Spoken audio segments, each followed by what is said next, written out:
ኢትዮጵያ ጥሩ ነገር አድርጓል። በዓለም ኢስላምን እንዴት አይሹ እስልምና አልহামዱሊላህ ሰላም አለ። ኑሮ የተሟላለት ሰውዬ ማለት ነው። ኑሮ የተሟላለት ሰው ምንም ሳያጣ ከሚስቱ ከኑሮ ሚስቱ የሚፈልገውን ነገር ሁሉ ያሟላችለት በቃ ሁሉ ነገር ከሚስቱ አግኝቶ ሳለ ምንም ሳያጣ ከሚስቱ ሌላ ማግባት ይችላል። በእድሜ በጣም ብዙ ሀገር ሄጃለሁ፣ ብዙ ነገር አይቻለሁ። በእኔ ፋሚሊ 99 ወይ 98% ሙስሊም ነን።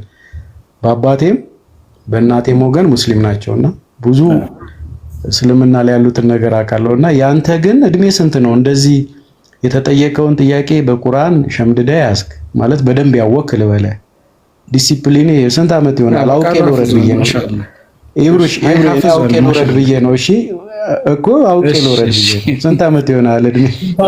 ዝም ብዬ የጠበቅኩ ማለት ነው። እኔ እንጃ። እኔ ባይዘው ያለበት ሀገር የመምጣት እድል ስላለኝ ላገኘህና ልጨብጥህ ላፈልጋለሁ። ያ ማለት በእምነት ልዩነት አለን። እኔ በጣም መጽሐፍ ቅዱስን በጣም ለማወቅ የምፈልግ ሰው ነኝ። እንደዛውም ደግሞ ቤተሰቦቼ እንዳልኩ ዘሮቼ ሙስሊሞች ስለሆኑ ሙስሊሙን ወደ እኔ ለማምጣት እነሱ ወደዛ ለመውሰድ ትግል ላይ ነው ያለነውና ያንተ ግን በጣም ይከብዳል። ስንት ዓመትህ ነው? ብዙ ኡስታዞችን አይቻለሁ። እንደገና በጣም የምወድልህ ነገር ልንገርህ፣ በጣም የምወድልህ ነገር ኦልሞስት ብዙ ጊዜ ነው መከታተልህ። ፔሸንትህ በጣም ደስ ይላል። የፈለገ ሰው ገብቶ ቢራገጥብህ ታደምጠዋለህ እና ይሄ ያው ጊፍትድ መሆን ነው። እድሜህን ንገረኝና ሌላ ጊዜ እናወራለን። በእድሜ ስለምበልጥ እንዲሳይ በእድሜ እበልጥሃለሁ። አንተ ገምትና እስኪ ስንት መስላለህ? እኔ ዝም ብዬ እንዲሳይ ከ25 ከ28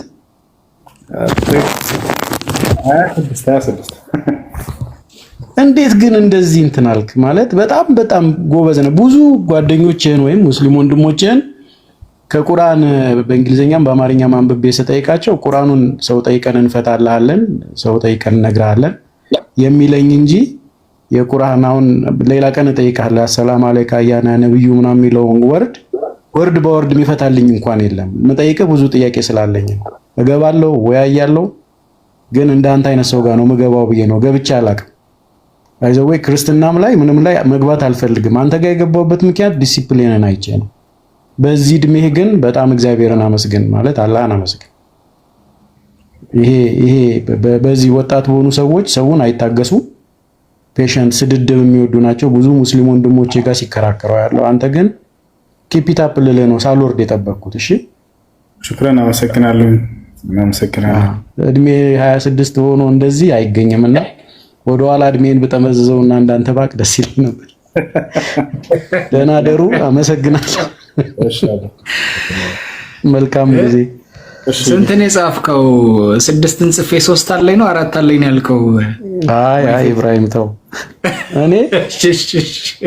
እኔን እናገራለሁ። ከሱ እንዲህ ስታሳየው በልጠዋለሁና የሱ ሐዲስ ላይ ያለን ነገር በጭንቅላቱ ማለት ያው ኢብሮ አንተ ትጋራኛለህ። ብዙ ሰዎች ያውቀናል የሚሉ ሰዎች ቆይ እሺ እጠይቃለሁ የሚሉበት ሁኔታ አለ። እጠይቅና እነግርሃለሁ፣ መልሱን አንብቤ እመጣለሁ። እሱ እኮ ብዙ ጊዜ ሳየው ለሚያመጡለት መልስ ከኛ መጽሐፍ ቅዱስ ገብቶ ራሱ ሊያብራራ ይፈልጋል። በጣም ጥቅሶቹን በጭንቅላቱ ያውቃቸዋል። እኔ ቀንም አይቼዋለሁ። ዮሐንስ ወንጌልን የጠየቀው ልጅ ቃል ስጋ ሆነ የሚለው ላይ ልጁ በጣም አዋቂ ቢሆን ኖሮ አፋጦ ይዘው ነበር። ክርክር ውስጥ ነው የገባው። እሱ ግን ፔሸንት ሆኖ በራሱ መጽሐፍ ቅዱስ እያወራው ነበረ እና በዚህ እድሜው እንዴት ቻለ ብዬ ሚራክል ሆኖብኝ ነው። እኔው ሰዓታችሁን አልውሰድ፣ ረፍት ሰዓታችሁ ነው። ይቅርታ፣ ነገ በጊዜ እገባለሁ።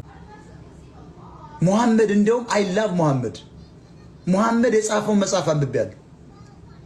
ሙሐመድ ለኢትዮጵያ ጥሩ ነገር አድርጓል። በዓለም እንድንነበብ አድርጓል። ቅዱስ ናቸው ብሎ ነው የጻፈው። ጥሩ ህዝቦች ናቸው፣ የሚገርሙ ህዝቦች ናቸው፣ ታምረኛ ህዝቦች ናቸው ኢትዮጵያኖች ብሎ ጽፏል። ማን? ነብዩ ሙሐመድ። ስለዚህ ለምን ሙሐመድ ትቃወማለህ? ይዘ ዲፕሎማት። ለኔ ሙሐመድ ለሙስሊሙ ዓለም ዲፕሎማት ነው ለኔ። ቢኮዝ ኢትዮጵያ ለዓለም አጉልቶ ለሚሊዮን ለ2 ቢሊዮን ህዝብ ጸዳ አድርጎ ኢትዮጵያን አስተዋውቋል። እያንዳንዱ ያችን መጽሐፍ ይዞ ይዞራል። እንደዚህ ያርጉ። እዚህ ጋር ኢትዮጵያ በክርስቲያን ንጉስ ተቀብሎናል። ክርስቲያኖች እንዴት መሰሏችሁ ኢትዮጵያኖች እያለ ይናገራል። ያ መጽሐፍ 2 ቢሊዮን ህዝብ ይዞት ይንቀሳቀሳል። ያችን መቁረጥ መቅደድ አይችልም። ኢትዮጵያ የሚለው ነገር አለ። ስለዚህ ዲፕሎማታችን ነው። ኢስላምን እንዴት ያይሹ? እስልምና አልሐምዱሊላህ ሰላም አለ።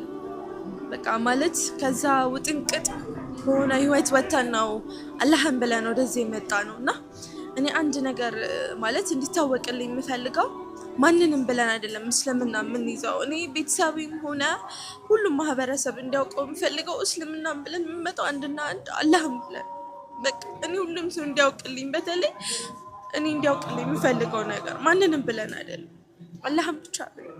ሰለምቴ ነኝ እኔ ደስ ብሎኝ ነው የሰለምኩት። ወላሂ በራሴ ፍቃድ ማንም ሰው ስለሚሳይለኝ ከሰለምኩ 23 ዓመት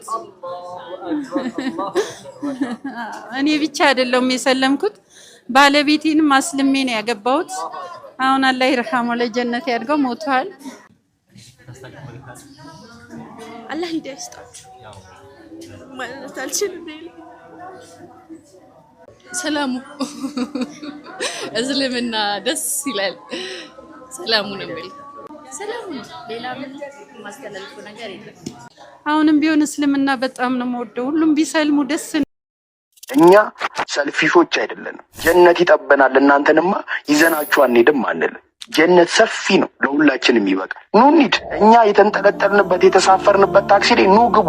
ሰፊ ነው ታክሲው። እየተደጋገፍን እየተቻቻልን እስከ ጀነት ድረስ ቀጥ ብለን እንጓዛለን። አላህን ብቻ እየተገዛን እሱን ብቻ እርዳታውን እየጠየቅን ማለት ነው። ወደ እስልምና መምጣት አሁን ዳሪያ ወደ እስልምና መምጣቷ እንዴት እውነተኛ እንደሆነ ምናምን ነገር ለማወቅ ከፈለገች አሁን ሻሃዳ ስትይዝ ልክ ሻሃዳ ይዛ በጨረሰችበት ቅጽበት ከላይዋ ላይ አውልቃ የጣለችው ነገር አለ።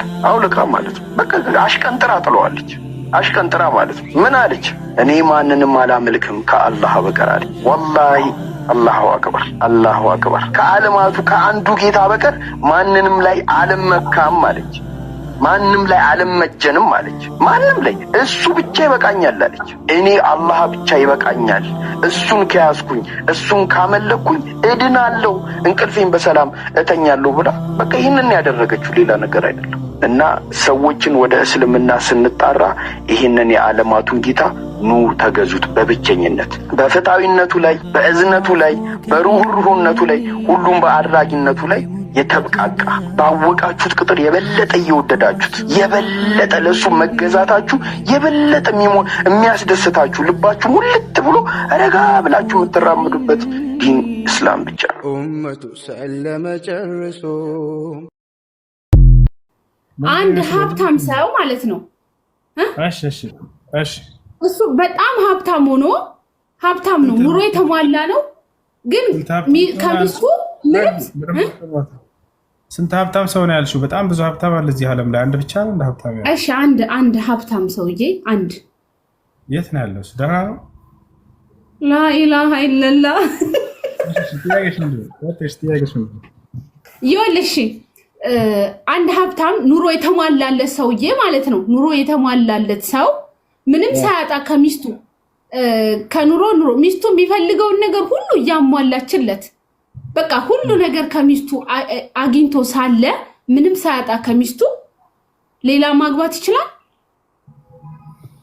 ሀብታም ስለሆነ ብቻ ማግባት ይችላል ብሎ የሚያምን ካለ ኑሮ በቃ ሀብታሙን ተወና ኑሮ ስላለው ብቻ ሌላ ሴት ሄዶ ማግባት ይችላል?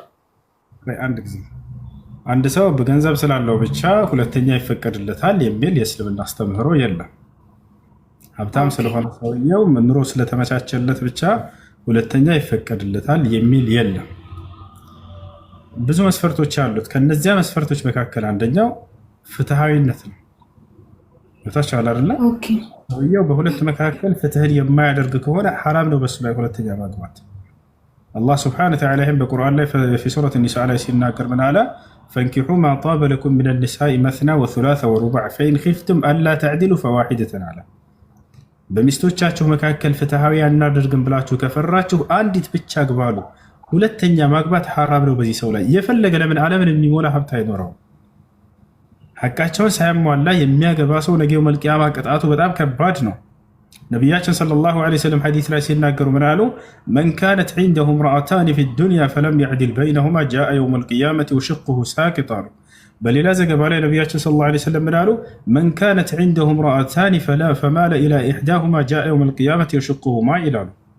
በምድር ላይ ሳለ ሁለት ሚስቶች ኑረውት በመካከላቸው ፍትህን ያላደረገ ነገ የውመል ቂያማ አንድ ጎኑ ወድቆ በአንድ ጎኑ ብቻ ይነሳል አሉ። ይሄ የመጀመሪያ ቅጣቱ ነው። ገና ጌታች አላረ። ስለዚህ ሰውየው ሀብታም ስለሆነ ብቻ ማግባት ይችላል። ሁለተኛ በፍጹም ይህ ስህተት ነው፣ አይቻልም። በጣም ከባባድ መስፈርቶች አሉት። ሲቀጥል እነዚህ መስፈርቶች ቢያሟላ ራሱ እንደው ካገባ ዓላማው ምንድን ነው? አምላክ ለምንድን ነው ከአንድ በላይ እየደነገገው ወደሚለው እንምጣ። በእስልምና ለምንድን ነው ከአንድ በላይ እስከ 4 ማግባት የተፈቀደው? ሰውዬ መስፈርቶችን ካሟላ ለዓላማው ምንድን ነው? አንድ ሰው አምላክ ይሄንን እንደው ብዙ ሰው እንደሚያስበው የሌላ እምነት ተከታይ በተለይ እንደሚያስቡት የወሲብ ጥሙን እንዲያረካ ለወንድ ልጅ ለማመቻቸት ነው። ወላሂ አይደለም። እንደዚያ ከሆነማ ከአንድ በላይ አያስፈልግም። ዓላማው ምንድን ነው ከተባለ አምላክ አላህ በቁርአን ላይ ነብዩ ሰለላሁ ዐለይሂ ወሰለም ሐዲስ ላይ ሰሃቦች እንደተናገሩት ከአንድ በላይ የማግባት ዓላማ ምንድን ነው? መልካም ትውልድን አፍርቶ ለመሄድ ነው። ያ መልካም ትውልድ የነብያትን ትምህርት ተሸምድዶ ለትውልድ እንዲያስተምር ይሄንን ጥሩ ትውልድ አፍርቶ ለመሄድ ብቻ ነው። አላህ በቁርአን ላይ ወለቀድ አርሰልና ሩሱለን ሚን ቀብሊከ ወጀዐልና ለሁም አዝዋጅን ወዙርያ ይላል።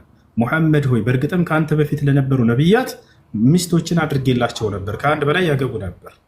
ወዙርያ ብሎ ቀጠለው መልካም ትውልዶችንም አድርጌላቸው ነበር ይላል። አያችሁ፣ ከአንድ በላይ ከማግባታችን በስተጀርባ መልካም ትውልድን ለማፍራት እንጂ ሙስሊም የወሲብ ጥም ስላለበት አይደለም። ለዚህ አይደለም አላህ ነቢያችን ሰለላሁ ዐለይሂ ወሰለም ሐዲስ ላይ ምን አሉ?